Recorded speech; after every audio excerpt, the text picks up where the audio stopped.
नमस्कार, सभी का हार्दिक स्वागत है। आज जानेंगे लिंग, संज्ञा विकार लिंग।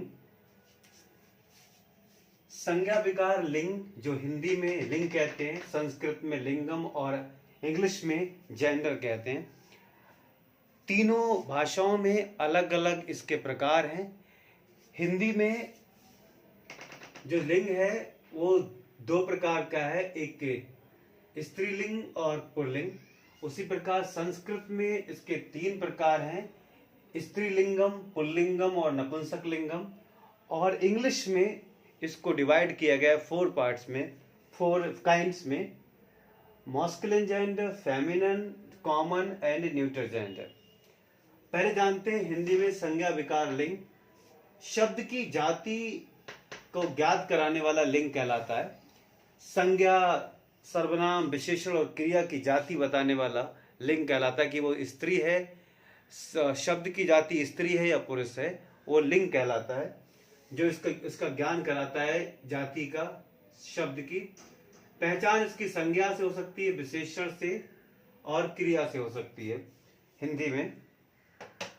और दूसरी प्रकार से स्त्रीलिंगम में जो वर्णमाला के 3 अक्षर इस स्त्रीलिंग होते हैं, बाकी पूरी वर्णमाला पुल्लिंग होती है। ई और ई और व, ऋषि, ये 3 वर्ण हैं, ये स्त्रीलिंग है। और भाषाओं के नाम, नदियों के नाम और भी इसके उदाहरण हैं। उसी प्रकार पुल्लिंग में वर्णमाला के सभी 3 अक्षर छोड़कर बाकी पूरी वर्णमाला पुल्लिंग होती है। 49 अक्षर हिंदी की वर्णमाला पूरी पुल्लिंग होती है। व्याकरण शब्द भी पुल्लिंग होता है, भाषा शब्द स्त्रीलिंग होता है। पर्वतों के नाम, दिनों के नाम, हिंदी महीनों के नाम, ये सब पुल्लिंग में आते हैं। पंडित गुरु ने 40 नियम बताए हैं लिंग को ज्ञात पहचानने के, कि स्त्रीलिंग है या पुल्लिंग है हिंदी में। तत्सम शब्द यदि पुल्लिंग या नपुंसक लिंग हो तो उनका तद्भव हमेशा पुल्लिंग ही होगा। और दूसरा, अब आते हैं संस्कृत में। संस्कृत में जो लिंग है वो 3 प्रकार का है, जैसा कि हमने बताया। स्त्रीलिंगम स्त्री जाति का बोध कराता है। संस्कृत जैसे नदी, श्री, बधू, सर्वा, सा, या और का। नदी, श्री और बधू ये संज्ञा शब्द हैं जो स्त्रीलिंग का बोध करा रहे हैं। और सर्वा, सा, या, का ये सर्वनाम शब्द हैं जो स्त्री जाति का बोध करा रहा है, स्त्रीलिंगम। पुल्लिंगम में पुल्लिंगम वो शब्द होते हैं जो पुरुष जाति का बोध कराते हैं, पुल्लिंग कहलाते हैं।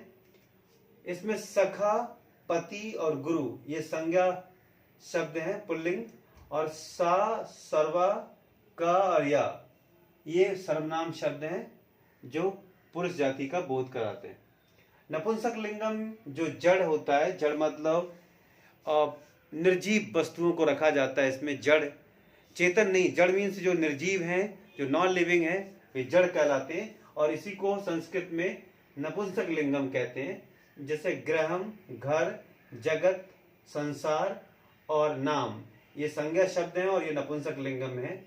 सर्वम, तत्, यत् और किम ये सर्वनाम शब्द हैं और ये भी नपुंसक लिंगम है। जैसा कि ग्रहम, जगत और नाम हमने कहा संज्ञा शब्द हैं, नपुंसक लिंग को ज्ञान कराते हैं। और सर्वम, तत्, यत्, किम ये सर्वनाम शब्द हैं जो नपुंसक लिंगम के बारे में बताते हैं। सर्वनाम शब्द है ये। अब जानते हैं इंग्लिश में जो जेंडर है, there are 4 kinds of gender in English language. Masculine gender जैसे bachelor, drake, ram, horse. Feminine gender स्त्रीलिंग में बैचलर, स्पिंस्टर, रैम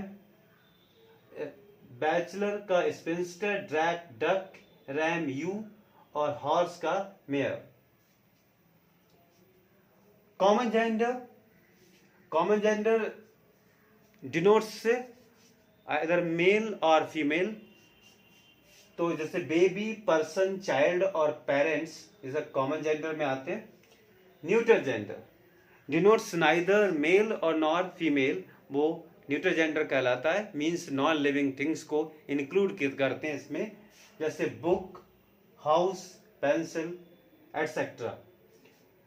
अब हम जानते हैं कि हिंदी, संस्कृत और इंग्लिश में जो वचन होता है, नंबर्स होता है, हिंदी में वचन दो होते हैं, एक वचन और बहुवचन।